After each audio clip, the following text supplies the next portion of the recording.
a lo que nosotros podemos evidenciar.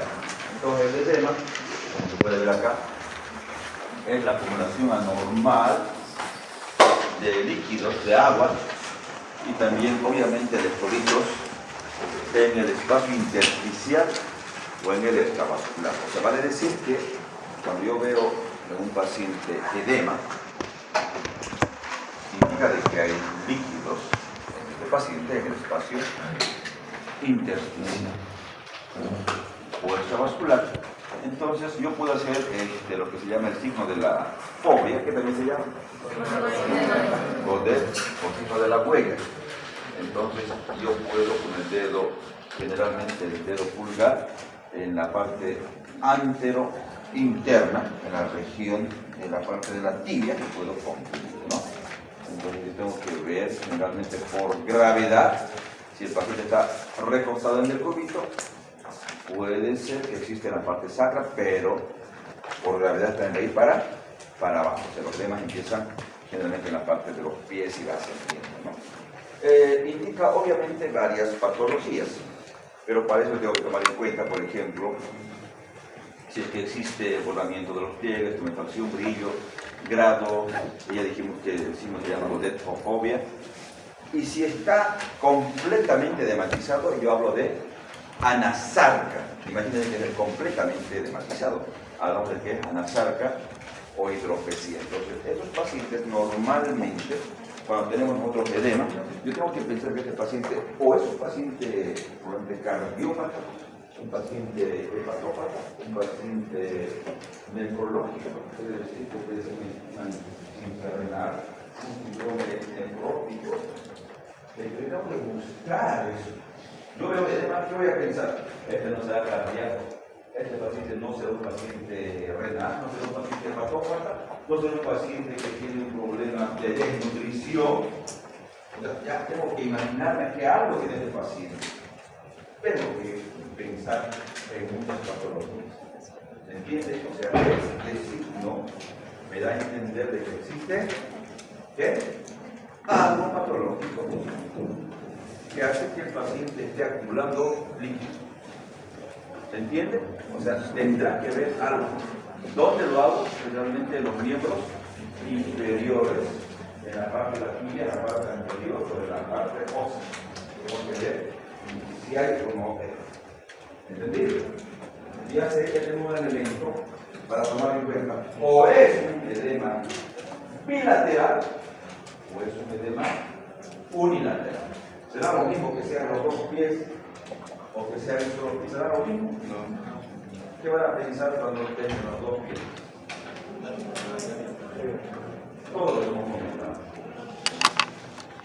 Pero si es unilateral, un solo miembro, ¿qué voy a pensar?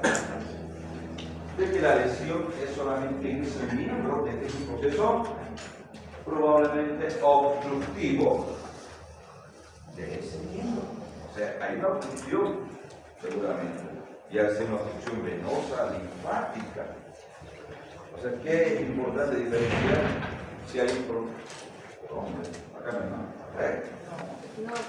Hay que diferenciar si es un proceso con el edema bilateral o unilateral. Si es bilateral, voy a pensar en muchas patologías sistémicas, las que hemos comentado. Pero si es unilateral, ¿qué voy a pensar? Una obstrucción localizada, una trombosis venosa. Solo un miembro está edematizado, voy a pensar en que sea una trombosis venosa. ¿Entendido? ¿Está entendido? Ahí vamos a ver si lo han entendido. Ahí vamos a ver. Si pienso que es una construcción solamente de este miembro, este está una pelota, por decir entre comillas, que esté edematizado, y este está normal, ¿qué voy a pensar? Solo este está edematizado. ¿Ya? Silencio. Pero aquí no está atendiendo. Pero no te lo puedo mostrar, por no se olvide. Trombosis venosa profunda, TVP. Trombosis venosa profunda. Entonces ya más o menos uno ve, este sí está edematizado, este no. Seguramente tiene algo localizado. Lo más probable es una trombosis venosa profunda. Obviamente también puede ser una obstrucción del sistema linfático, también sí. Una trombosis arterial es mucho más grave, porque no va a llegar sangre. Va a ser mucho más grave, va a estar el miembro frío, cianótico, o primero pálido, luego cianótico. No va a tener pulso. Mucho más grave, ¿no? Una trombosis arterial. Pero la trombosis venosa puede ser de mucho tiempo y puede acumular trombos en ese. Vamos a ver en algún momento tromboembolia pulmonar, pero para que entendamos que no es lo mismo que los dos miembros que estén edematizados que uno solo. Si son los dos, ¿en qué voy a pensar? Usted, a ver, está atento acá. Los dos miembros edematizados. ¿Qué puede pensar? ¿Cuál? Una insuficiencia cardíaca, pero hombre, ¿qué más va a pensar? Un síndrome nefrótico, ¿qué va a pensar? Una insuficiencia hepática, ¿qué va a pensar? Un síndrome nefrótico, insuficiencia renal, insuficiencia hepática, insuficiencia cardíaca, desnutrición, ¿o no? Sí. Pero hombre, tienen que entender eso, o sea, no es lo mismo que los dos miembros estén edematizados que uno solo. ¿Entendido? ¿Por qué? Porque si este está edematizado un solo miembro, repito, voy a pensar una trombosis venosa, porque es grave si es que hay trombo. Puede liberarse un trombo, o sea, un coágulo, para que me entiendan, un émbolo ya. Se libera de la trombosis venosa profunda, viaja por el sistema venoso, vena cava inferior, segunda vena cava superior, ingresa al corazón, aurícula derecha, ventrículo derecho, y puede irse a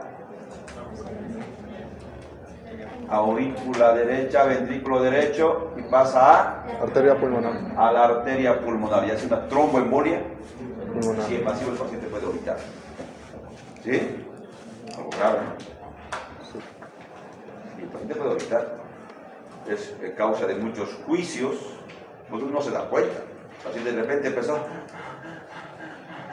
y no te das cuenta a tiempo, no haces el tratamiento y el paciente puede orbitar. Y a veces nunca te diste cuenta, debe ser una neumonía, un infarto del corazón, digamos, pero no, era una tromboembolia pulmonar. Pero el detalle está en verificar los miembros. ¿Y por qué es, digamos, causa de juicio? Porque a veces los pacientes, recuerden que los pacientes cuando van al hospital están encamados, están en la cama y no se movilizan. Eso produce trombos. Éstasis venosa produce trombos. Es un poco riesgoso. Les digo eso porque en el hospital ahora tenemos un paciente justamente con esas características y tiene llenico de trombos y alto riesgo de que pueda complicar. Hace 2 semanas, 3 semanas, tuvimos otro paciente con trombosis venosa profunda, lo mismo, es una tromboembolia pulmonar, pero más bien pudo salir del cuadro. Pero o sea, se da cuenta que es un poco complicada la situación y tiene alta mortalidad cuando no la diagnosticas. Bueno, ya tienen la idea. Si es sistémica, va a ser bilateral. Hay varios ejemplos.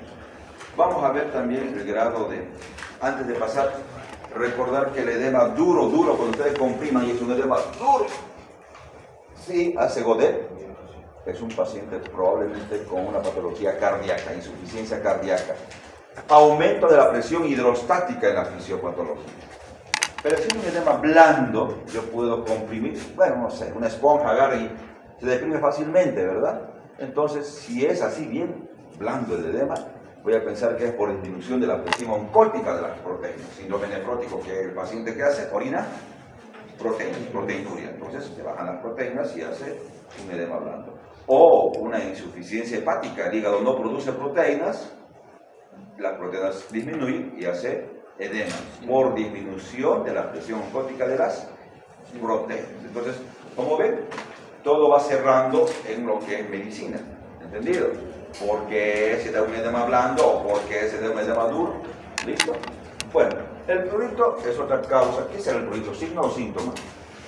Signo. Será sensación. El prurito es una sensación. Me está picando el cuerpo. Me pica la oreja, por decirlo. ¿Se dan cuenta? Entonces, un es una sensación, es algo subjetivo, sensación cutánea que provoca el deseo de poder rascarse, es una sensación. Entonces, tenemos que tomar en cuenta que eso es un síntoma. Obviamente tiene que verse mucho el inicio, la duración, lo que va a desencadenar, la severidad, dónde está ubicado, en qué regiones. Obviamente esto se debe relacionar mucho, vamos a relacionar con problemas de hipersensibilidad, de alergia, ¿sí? ¿Alguien tiene un problema de dermatitis, algo? ¿Alergia en la piel? ¿Sí, no?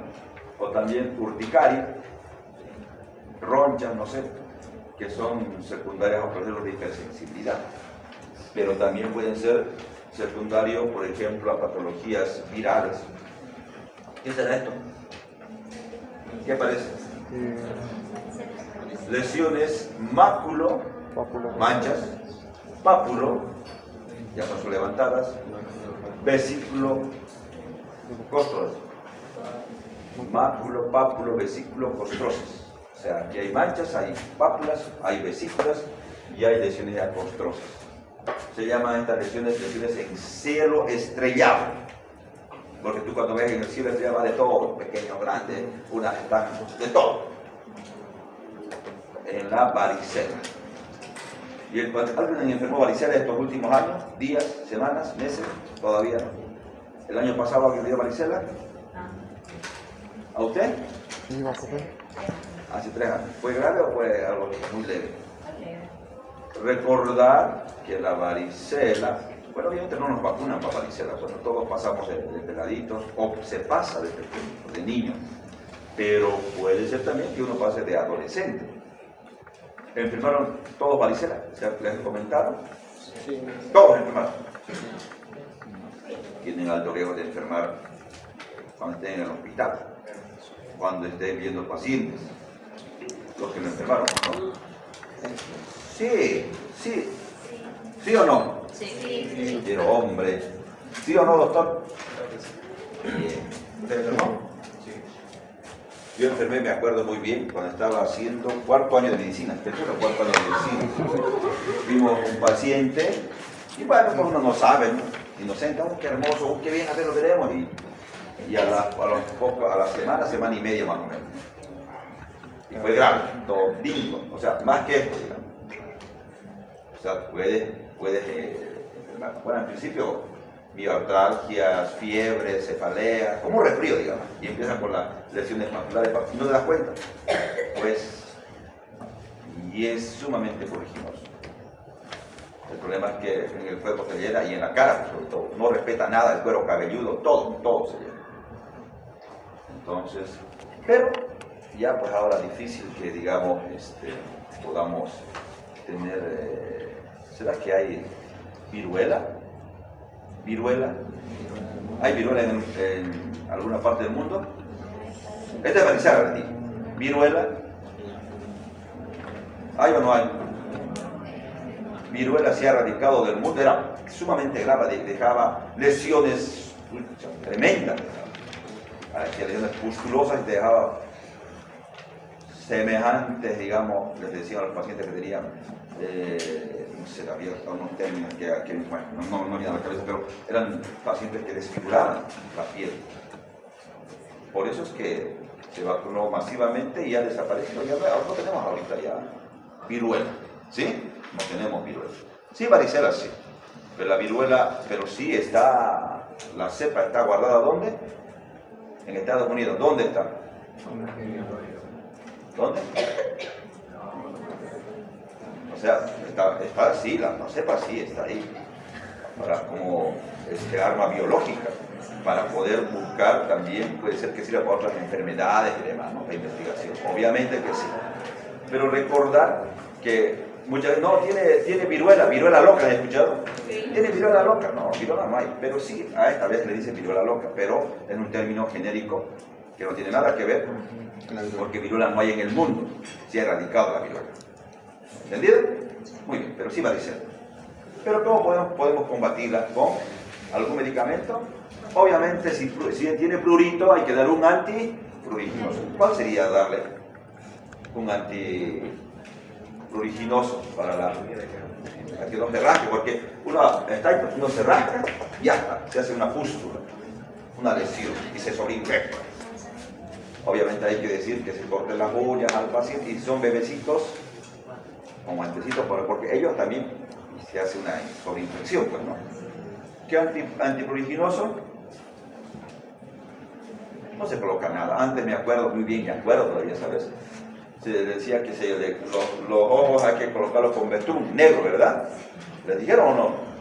Colóquense para que no se le entre al cerebro, a los ojos, con betún negro. Pero es verdad, o sea, eso está en la cultura.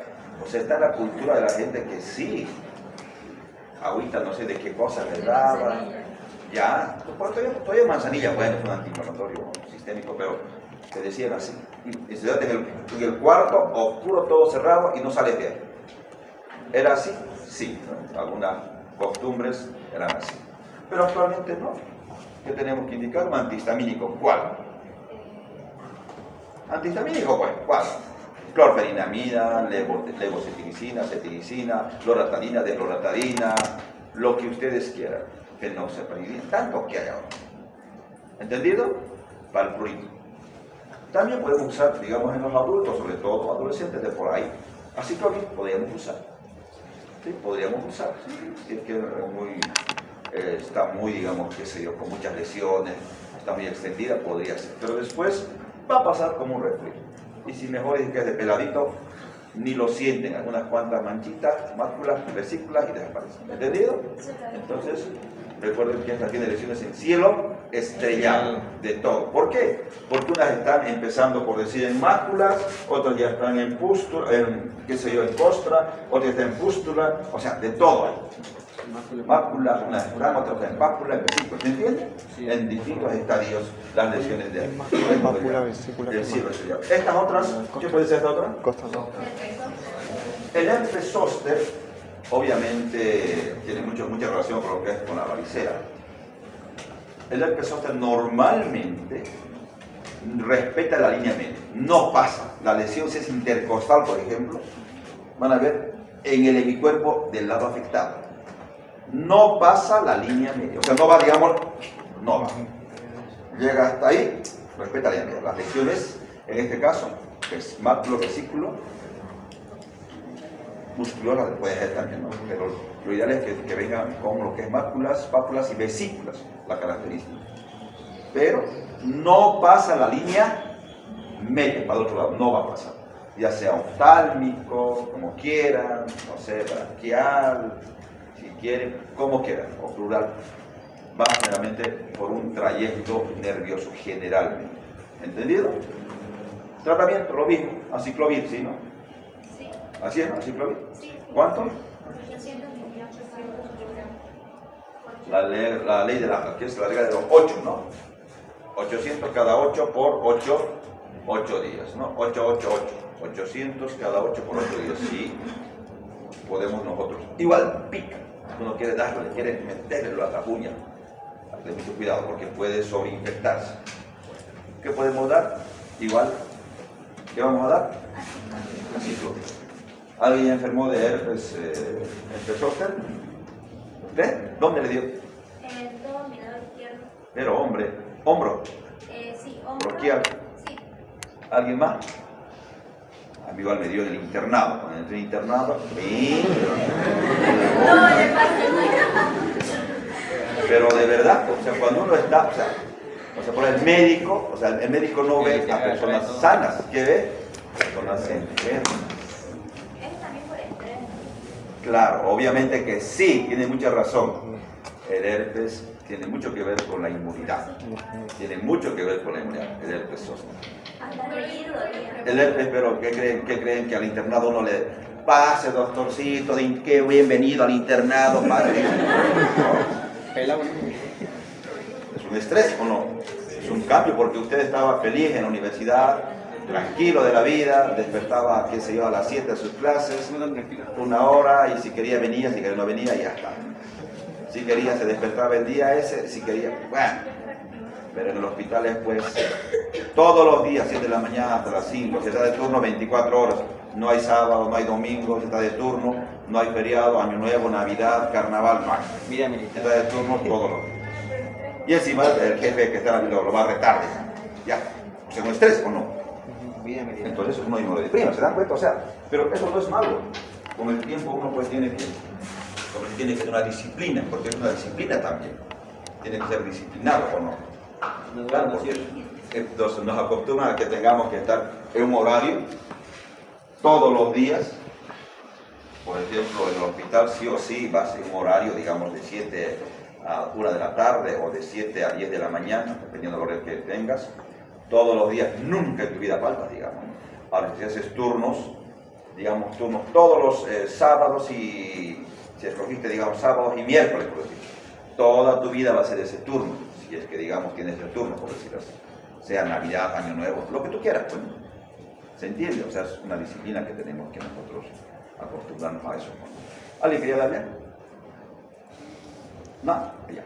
Entonces, mucho cuidado, el estrés sí puede inducir a muchas patologías, obviamente.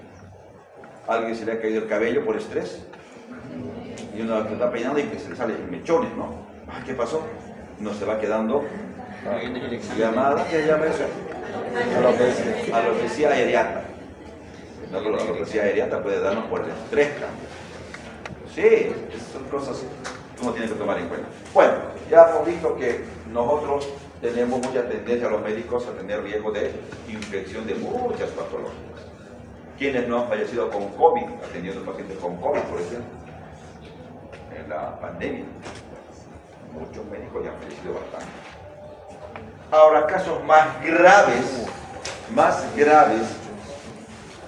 ¿se pueden dar? Sí. Estos pacientes, por ejemplo, vimos en el hospital, en el San Juan de Dios. ¿Qué casos son estos graves? ¿Y cómo empezaron? Con prurito, con una aplicación pequeña, una alergia, bueno, con una pequeña alergia. Los médicos de primer nivel lo catalogaron, debe ser el dengue, porque en el dengue igual después de que pasa el dengue te da un rash, ¿verdad? Y te pica, pero alguien le dio el rash, debe post-dengue. Una enferma de dengue a los pocos días después empieza con 7 días para adelante realmente con prurito y pasa, no pasa nada. Significa que el cuadro ya ha pasado. Pero estos pacientes, por ejemplo, son pacientes que han tomado tratamiento para Chagas, recordar que son crónicos, o para tuberculosis, que también son tratamientos crónicos, o anticonvulsivantes. Toman de forma prolongada. Y las reacciones de este tipo pueden darse después de entre las 2 semanas y el mes y medio. O sea que entre semana y medio, 2 semanas hasta el mes y medio, puede aparecer estas reacciones de hipersensibilidad. ¿Cómo empieza? Con prurito, lesiones dérmicas, maculares, probablemente papulares, probablemente ronchas, jabones. Y si no detenemos a tiempo, puede ir a esto. Steven Johnson, síndrome de Lyme, necrólisis epidérmica tóxica. Por ejemplo, esto, la piel se le sale, miren, la piel se le desprende. Es como si fuera de la víbora. ¿Han visto alguna vez que cuando muda de piel? Así se le sale a los pacientes la piel. ¿Cómo se llama este signo? Nikolsky positivo. Este es el signo de Nikolsky positivo, cuando la piel se le va desprendiendo. ¿Qué patología dijimos? Necrólisis epidérmica tóxica, o síndrome de Lyme también se llama. Esa es una, y otra es el síndrome de Steven Johnson. ¿Por qué se caracteriza? Ahí está cómo se escribe, Steven Johnson. Y el otro es el necrólisis epidérmica tóxica. El Steven Johnson, generalmente, las lesiones son en la piel, pero también en las mucosas. ¿Alta mortalidad? Sí, alta mortalidad. En el hospital me acuerdo muy bien, bueno, esta es una persona mayor, pero había un niño peladito, me acuerdo muy bien, del lado de Yapacaní, me parece que llegó, sí, de ese lado, no pasaba de los 13 años, 13, 14 años. Y así, su piel se le salía, era como un gran quemado, parecía un gran quemado. Y lloraba, era peladito, a los 13, 14 años, porque la piel se le apegaba a las sábanas y bla, en cada, digamos, ¿no? Se lo trató como un quemado. ¿Cómo tratan a los quemados? Para que duerman, por ejemplo, les hacen como una canastilla, ¿no? Para que no se pegue las sábanas a su piel. ¿Sí? Una canastilla y encima de eso va las sábanas. Y el paciente no está en contacto con las sábanas. Obviamente la parte del palo no se puede hacer nada, pero lo demás sí se evita eso. En los quemados se trata de esa manera. Bueno, tenemos que darle para evitar la sobreinfección en pomadas, antibióticas y todo eso. Pero estos pacientes, si se hace un manejo adecuado, pueden salir. Y ese paciente me acuerdo tomó un año internado en el hospital, casi un año, un poco más estaba internado en el hospital, pero salió. ¿No? Entonces son pacientes graves que hay que tener mucho en cuenta. Entonces, pero ¿cuál es el mensaje? El mensaje es que si tú tienes un paciente que está tomando tratamiento anticonvulsivante, ya está tomando 2 meses, digamos, o mes y medio, ya digamos 2 semanas, y empieza con pruritos, picazón, lesiones dérmicas, maculopapulares, vesiculares, no sé, maculopapulares nomás, retirar medicamento. No insista. Lo mismo si es un paciente con tratamiento para tuberculosis, porque el tratamiento para TB es 6 meses, ¿verdad? ¿Qué tal si a las 3 semanas empieza con prurito, lesiones eritematosas?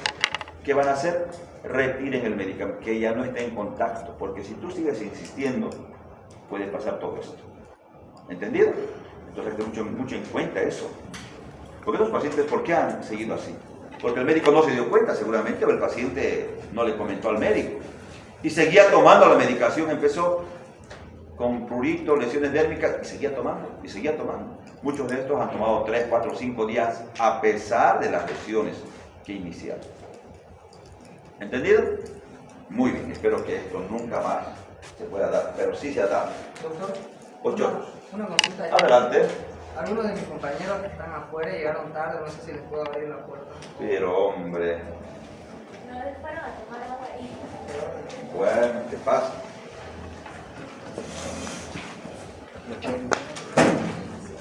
Fenómeno vasomotor involuntario que produce rubicinópolis. Hay pacientes, por ejemplo, sobre todo en el climaterio, pues, ¿no? ¿Se acuerdan que las pacientes que están con menopausia pueden tener sofocaciones, bochornos, se ponen rubicundas? Se podría dar, ¿no? En cierto tipo de situaciones. También en el varón en la andropausia, pero también en neoplasias como el feocromocitoma. ¿Entendido? Se podría dar en estas situaciones de los bochornos. La fiebre, recordar que la fiebre se puede dar. ¿Qué pasó? Está pegado. Pero ábrelo pues. Tienen que abrirlo. O si no, alguien lo destrancó seguramente. No pidieron la llave. El picaporte, sáquelo pues.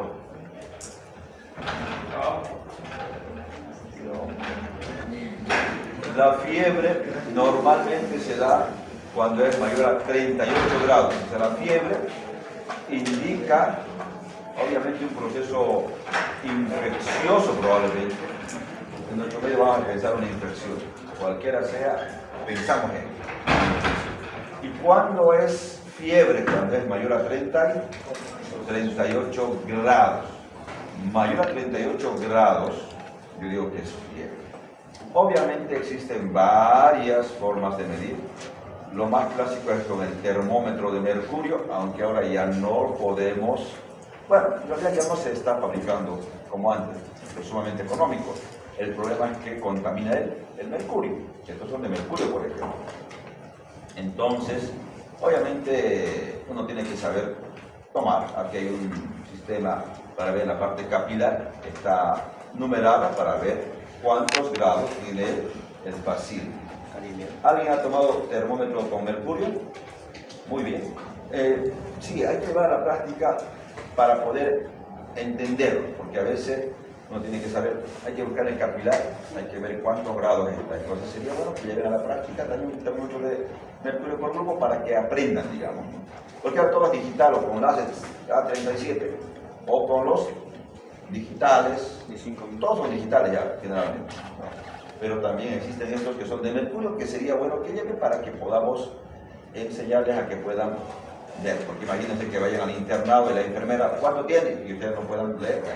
Fiebre para nosotros es mayor de 38 grados. Obviamente la temperatura va a ir de 37.2 a 30, bueno, va variando de 36.5 a 37.2, pero en otros te van a decir un poquito más, un poquito menos. Repito, normalmente puede variar la temperatura, depende de dónde la tomes también. 36.5 a 37.2 una media, por encima de 37.2 ya hablas de febrícula. ¿Hasta cuándo? Hasta 37.9. Pero como ven, la temperatura va a diferir. En axilares 37, normalmente orales 37.4, rectales 37. O sea, va difiriendo, depende de dónde tomes. Pero normalmente, ¿dónde tomamos? En la región axilar. ¿Sí o no? Pero ahora, como les digo, con los láser agarras en la frente o el conducto auditivo. ¿Sí? Entonces hay que tomar en cuenta. Normalmente difiere la temperatura, pero va a depender de dónde lo vas a tomar. La temperatura central obviamente está en la aurícula derecha, que va de 37 más menos 0,6. O sea, esto es la temperatura central auricular, donde digamos tendríamos que tomar en cuenta el punto de partida en ese punto. Pero ¿cómo vas a poder llegar a esa aurícula? No vas a poder llegar. De forma indirecta lo hacen en los demás, por decir, sentidos, órganos de la piel y todo eso. En otras palabras, la temperatura que tomamos acá en la región axilar va de 36.5 a 37.2. Febrícula de 37.2 a 37.9. Y fiebre mayor de 38 grados. No necesariamente indica infección, pero si yo tengo un paciente con fiebre, voy a pensar lo primero en infección. ¿Entendido? O sea, debe tener una infección viral, bacteriana, pero lo primero que pienso es, pero puede ser que no sea también por sus infecciones, ¿no? Puede ser cualquier tipo de reacción dérmica, una anafilaxia, una reacción a medicamentos, podría darse, y muchas otras situaciones. ¿Dónde la tomamos? Si es en la región oral, va a variar la temperatura, miren, 36.7, 37.2. Por debajo de la lengua, al lado de lo que es justamente, acá podemos tomar en cuenta, el frenil a un lado podemos tomar. ¿Qué tiempo vamos a dejar más o menos el termómetro? ¿Dejaremos 30 segundos, 1 minuto, 2 minutos? Más de 2 minutos mínimamente, hay que dejarlo. Aunque ahora los digitales ya tienen su propio sensor, ¿no? Titi, tenemos una alarma y ya poder retirar. A un lado del frenillo, ¿no? Temperatura rectal. En los adultos muy poco usamos, a no ser para diferenciar lo que es la disociación de la temperatura axilorectal, de por ahí en esa podemos tomar en el adulto, pero después generalmente no tomamos ya casi en el adulto, más en los niños, ¿no? Pero como les digo, muchos termómetros rectales de tipo mercurio muy pocos ya existen, ¿no? Pero se siguen todavía fabricando, pero ya están más en desuso. Aproximadamente de 0,3 a 0,6 superior a la bucal, un poquito más alta, ¿no? Entonces tenemos que tomar en cuenta todo eso para poder evidenciar si tiene fiebre. ¿Cuándo es fiebre? Mayor a 38 grados. Mayor a 38 grados. ¿Qué tiempo dejamos? 2 a 3 minutos. Sí, de 2 a 3 minutos normalmente. Temperatura axilar, la que más usamos en los hospitales, es la que más se usa esta. Como les digo, a veces en consulta, directamente con el láser no se les hace. Entonces, tomamos en cuenta la reacción axilar, igual, lo mismo tenemos que ver. Mayor a 38 grados, esto es fiebre. Eso es lo que tenemos que tomar en cuenta. Lo mismo, 2 a 3 minutos, los digitales ya tienen su propio sensor, su propia alarma, ¿no? También puede haber hipotermia, lo contrario, menor a 35 grados hablamos de hipotermia y puede haber desde ligera a profunda hipotermia. Obviamente, en nuestro medio un poco probable, pero sí por ahí en La Paz, en Potosí, en lugares donde hace bastante frío, ¿no? Bastante frío, en lugares donde hay bastante, qué sé yo, nieve, pueden llegar a todo esto. Pero en nuestro medio generalmente no se da tanto, ¿no? Porque a no ser que sea, no sé, que hay un día mucho frío, pero normalmente menor de 35 es hipotermia. También podemos tomar en cuenta la distermia, o sea, la distermia, una alteración en la regulación de la temperatura. Puede ser que los pacientes no puedan adecuadamente equilibrar la temperatura. Ejemplo, pacientes que son obesas, los pacientes siempre están, ¡qué calor! ¡Ay, qué calor! ¡Ay, me sofoco! ¿Por qué? Porque tiene una distermia. Obviamente tiene mucho que ver con el volumen que tiene, ¿no? O a lo contrario, pacientes muy delgadas, puede ser que tengan tendencia a la hipotermia. ¿Por qué? Porque tienen poco tejido adiposo que va a aislar del cuerpo, porque siempre están con tendencia a tener una sensación de frío, por decir, ¿no? Obviamente puede ser funcional, no obedece normalmente a un proceso infeccioso ni causa orgánica, sino más que todo por la contextura del paciente, más que todo. Hipertermia, aumento súbito de temperatura corporal mayor a 41 grados. Estimulantes y demás. Ya dijimos la temperatura, ahí está fiebre entre 38 grados, ¿no? Mayor a 38 grados. También puede haber, antes por ejemplo, los pacientes no tenían, por ejemplo, antipiréticos.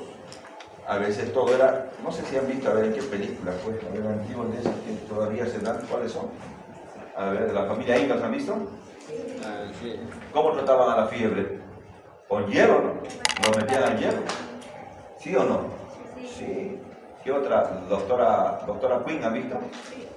Vean que eso, no había muchos medicamentos. O sea, estamos hablando cuando no había... Ahora, ¿qué se usa para la fiebre? Paracetamol. ¿Qué más se usa? Creo que hablamos en la anterior clase, los AINES. Hablamos de los AINES. Ahí estamos. Cualquier AINE tiene el componente antipirético para la fiebre, antiinflamatorio para la inflamación y analgésico. ¿Entendieron? A ver, ustedes que están ahí bien despiertos. A ver, 3 ejemplos de AINES, doctor. Puede ser el ibuprofeno, Muy bien. el ketorolaco, Ya. el diclofenac. Muy bien. ¿Alguna dosis se acuerda de alguno de ellos? Cualquier. Dosis. ¿Perdón? Dosis de cualquiera de ellos. A ver, levante la mano quien quiera del ibuprofeno. Usted, a ver, nombre. Jorge, 600 miligramos cada 8 horas. Ya viene de 400, viene de 600, de 800 viene el ibuprofeno. Cada 8 o cada 6 horas. ¿En los niños? Pero hombre. No, dosis kilo. En los niños es dosis kilopeso. Menos de 40 kilos es dosis kilopeso. Más de 40 ya por ahí dosis están. ¿Usted? No es 250 miligramos los primeros 6 días y después las primeras 6 horas y después cada 8 horas de 250 en jarabe. En realidad es dosis kilopeso. ¿Alguien podría hablar? 10 miligramos por kilo, doctor. Pero hombre, ya pesa 30 kilos. 10 por 30, pues. 300 miligramos cada 6 horas. ¿Será? Está bien, cada 8 puede ser. ¿Ya? ¿Está bien? ¿Estamos de acuerdo? 40 kilos pesa. 400. 400, ¿no? Ya dimos 10 10 a 15 podemos dar. Y lo dividimos en las 3 tomas. En las 3 tomas para poder. Bueno, sí, o sea, ya lo van a ver. Pero digo, ¿por qué? Porque sí o sí ustedes van a tratar una fiebre. Sí o sí. Lo primero que uno va, digamos, o si van a tener niños, ¿alguien tiene alguna niña o niño? ¿Le dio fiebre a su niño? Y a veces es tan grave, hermano, es tan grave la fiebre. O sea, les digo eso, ¿por qué? Porque uno se desespera. Se desespera. El niño, qué sé yo, que tenga 1 año, 6 meses, ya 1 año por lo menos, y empieza con fiebre, paracetamol. ¿Cuánto es la dosis de paracetamol? Ya 10 miligramos kilopeso o 2 gotitas kilopeso, ¿no? Si vienen 10 kilos, 20 gotitas, por dosis, obviamente, cada 6 o cada 8 horas. Si es cada 6 horas le vas a dar, que son 6 de la mañana, 12 del día, 6 de la tarde, 12 de la noche. 6, 12, 6, 12, ¿verdad? ¿Usted? ¿Cómo se da el paracetamol? ¿En gotas? Silencio. 2 gotas por kilo peso. Muy bien. ¿Cada qué tiempo? Cada 6-8 horas. Muy bien. Entonces empleamos. Pero ¿qué tal si el paciente le dio a las 6 de la mañana, la próxima le toca a las 12 y a las 10 de fiebre? Y el paciente o la madre se desespera. Y se va a desesperar, con razón, porque va a desesperar. Y el rubicundo, y está a 39 grados, y va a convulsionar. Ya uno se subestima, se sugestiona y dice, ay, y las madres son así, se van a dar cuenta, son así las madres. Súper sobreprotectoras. ¿Sí o no? Son así. Y a veces uno se desespera. Entonces, en esos casos excepcionales, si le tocaba la otra dosis, obviamente tiene que ser un buen paracetamol, buena marca. Porque cuidado que sea un chino. Le digo con experiencia, porque no es lo mismo, pues, porque a veces en vez de colocarle los 100 miligramos, es uno de contrabando, por decir, no son los 100 miligramos, son 50 miligramos, y no es la dosis óptima. ¿Te das cuenta? Por eso es que a veces vuelve a hacer fiebre y te dice el médico o el pariente o el familiar, ese médico no es bueno, te va a decir. En vano, sigue con fiebre, no le calmó la fiebre, te va a decir. ¿Sí o no? Sí, es así. Bueno, conclusión, en esos casos excepcionales se puede introducir, por decir, al medio, un ibuprofeno. Pero obviamente cada 8 horas máximo, ¿no? Va a caer también muchas dosis. Se puede en esos casos. Obviamente un proceso viral, ¿qué tiempo dura? Un resfrío. 3 días. De los 3 días vas a estar así. ¿Entendido? En vela no vas a dormir 3 días. Los que tengan niños o los que van a tener niños, ¿no? Es así. Pero ¿por qué hablamos de la fiebre? Porque en esas temporadas, como no había antipiréticos, nada, habían las curvas, estas curvas que estamos viendo, por ejemplo, continua, curva térmica continua, remitente, intermitente, recurrente, ondulante. ¿Por qué? Porque el paciente hacía la evolución natural de la enfermedad. Como no había antipiréticos, fiebre, todos los días fiebre, mañana, tarde, noche, fiebre, y no remitía. Porque no había antipiréticos, ¿o no? Ahora con antipiréticos, la fiebre desaparece. Pasa el efecto y vuelve la fiebre. ¿Es así o no?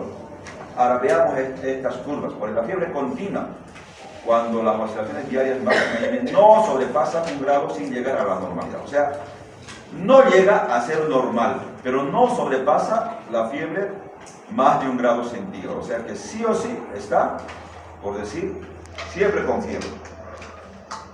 No llega a la normalidad. A eso se llama fiebre continua. Acá habrá llegado el momento a estar normal. No. Pero ahora, ver estas curvas, difícil, ¿no? ¿O podrán ver ustedes alguna curva de estas? No. ¿Por qué? Tiene fiebre, que le dan a la farmacia que se compra, paracetamol, diclofenac, ibuprofeno y ya está. La fiebre, bueno. Pero antes, en las curvas térmicas, la enfermera todos los días hace control de temperatura, de signos vitales y registra. Primer día, tanto de fiebre. Segundo día, por registrar tanto de fiebre y así. Y se dibujan estas curvas térmicas. Por eso es que antes se podía dibujar este tipo de curvas térmicas. Normalmente, ¿qué patologías podían darse? Por ejemplo, neumonías, fiebre tifoidea, endocarditis y demás podía darse. Ahora, muy poco probable que lleguemos a ver ese tipo de... Imagínate que te dijeran que este médico no sabe, que es el paciente todos los días con fiebre. ¿Se dan cuenta? Imposible casi, ¿no? Pero en algunas situaciones se puede dar, depende. Tendría que tratar. Remitente, ¿cómo es la fiebre remitente? ¿Cómo es esta curva térmica? Como es remitente, sí desciende a momentos, a temperaturas más de 1 grado centígrado, sí, puede tener esa variación, pero sin embargo se puede dar en muchas patologías, como por ejemplo meningitis, también en bronconeumonía, abscesos, fiebre tifoidea. En algún momento va a estar normal, por decir, pero la variación va a ser más de 1 grado. En agujas éctica o séptica, en esta sí, a momentos hace fiebre, a momentos no hace fiebre, a momentos hace fiebre, a momentos no hace fiebre. Sepsis urinaria, biliar, abscesos hepáticos, malaria, septicemia, y demás. O sea, en esta se puede ver también, se llama, en agujas se llama, ¿no? Porque mira, hace y baja la fiebre, normaliza. Y nuevamente hace fiebre y normaliza. Fiebre éctica.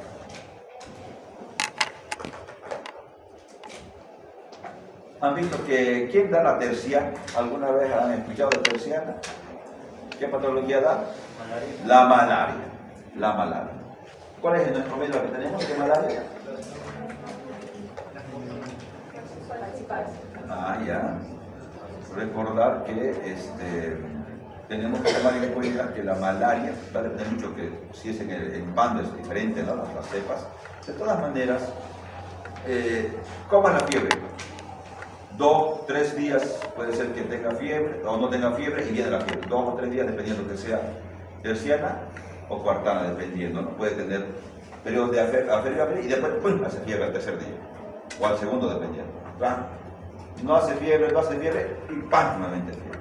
¿No? O sea, cada tercer o cuarto, por eso se llama así, ¿no? Recurrente, este hemos visto.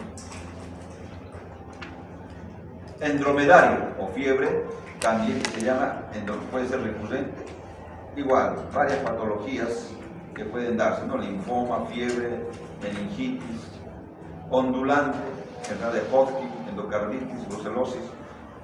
Son patologías que se daban en forma, iban descendiendo y nuevamente normalizaban y nuevamente empezaban a elevarse y así, en forma de ondas. Entonces, en otras palabras, estas curvas tépticas probablemente no las veamos todas. Sépticas sí puede ser que veamos, en agujas dinécticas podemos ver todas. Pero ¿cuál es el mensaje en este caso? Que tenemos nosotros que determinar si la fiebre es de origen infecciosa o no. En los niños la mayor parte son virales, tratamiento sintomático. En los adultos también son procesos virales, pero si pasa la fiebre más de 3 días, 4 días, ya es un proceso probablemente ya infeccioso, una sobreinfección bacteriana, lo más probable. Fiebre de origen desconocida, tenemos que pensar en procesos como tuberculosis, neoplasias o patologías que afectan a las articulaciones, colagenopatías.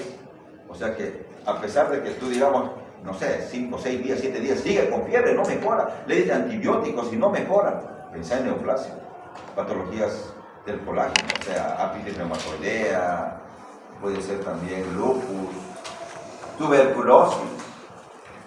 ¿Y cómo vamos a nosotros definir que se llega a lo que es la fiebre de origen desconocida? Cuando tú no tienes una causa aparente, dependiendo, no tenemos que tomar en cuenta en pacientes hospitalizados o no, tenemos que ver que la fiebre es mayor de 38 grados, 38.3 grados, tenemos que ver por 3 semanas, hacer un estudio exhaustivo de todo y que no llegues al diagnóstico, podemos decir que es fiebre de origen desconocido. Obviamente, tengo que ver, si no es un paciente VIH, podría ser. No será una tromboflebitis, no será secundario a los fármacos que está tomando, puede ser que los fármacos te produzcan fiebre, imagínense, puede ser, la mayoría puede ser hongos, tuberculosis, neoplasias, podrían ser, tendríamos que tomar en cuenta. Bueno, para ir concluyendo, puede haber fiebre inversa, cifras máximas durante la noche y por la mañana. Se presenta en neoplasías, enfermedades de Graves Basedov, ¿saben qué es esta? Filariasis también. Graves Basedov, ¿saben qué es? Se puede dar el hipertiroidismo, más frecuente en las mujeres, ¿no?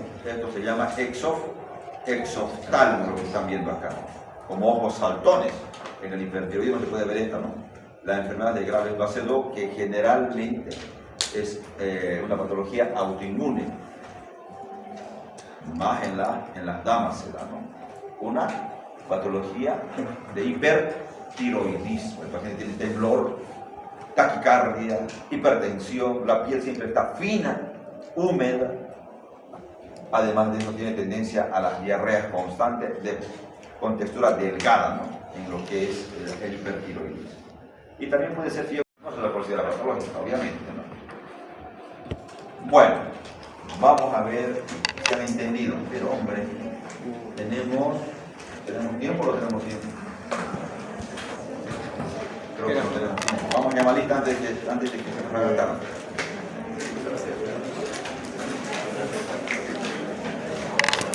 ¿Cuánto es fiebre? ¿Mayor a? 38 grados. 38 grados, no se olvide. ¿Cuánto es hipertensión arterial? 40. Más de 140, 90. ¿Cuánto es hipotensión arterial?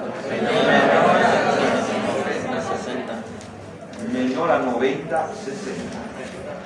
¿Cuánto es bradicardia? Menor a 60. ¿Y cuándo es taquicardia? Mayor a 100. Tengo mi pulso 110. ¿Qué significa eso? No. Normal. Taquisfigmia. Pero hombre, tengo pulso de 30. ¿Cómo se llama? Bradisfigmia. Es otra cosa, no es lo mismo. Esto es la frecuencia del pulso, hablamos de bradisfigmia y la otra es taquisfigmia. En el corazón es taquicardia o bradicardia. Atención a la lista. Para la próxima, por favor, traten de llegar, ¿no? Porque después a veces, o sea, uno pierde el hilo, por decir entre comillas. Todos están concentrados y ¡pam! Ya, traten de llegar a tiempo para no estar teniendo inconvenientes. ¿Me dicen el apellido, por favor? Batista. Yugo. Yugo. Paz. Robles. Robles Cecilia. Robles. No, Rivera Robles. Pinto, Entonces, Gonzalo, Pinto. Rivera Pero, Robles. escúchame, voy pasando, tienen que su apellido, por favor. Estén atentos, lo vamos a llamar listas.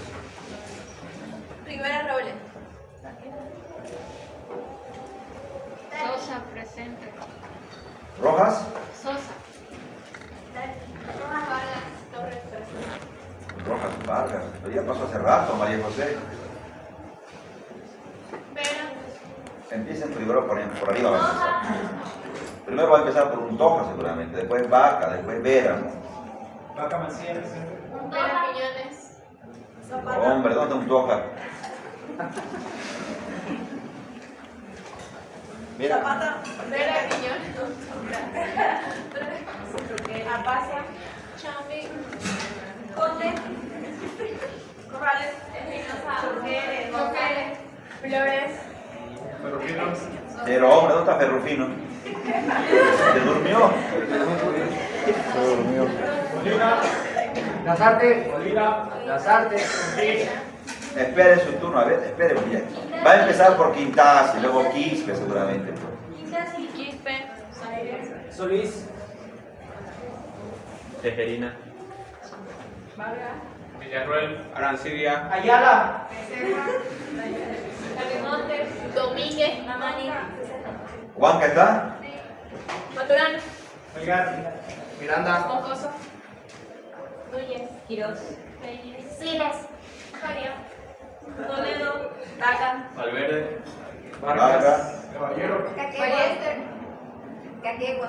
Ballesteros está. Sí. Condori. Cordero.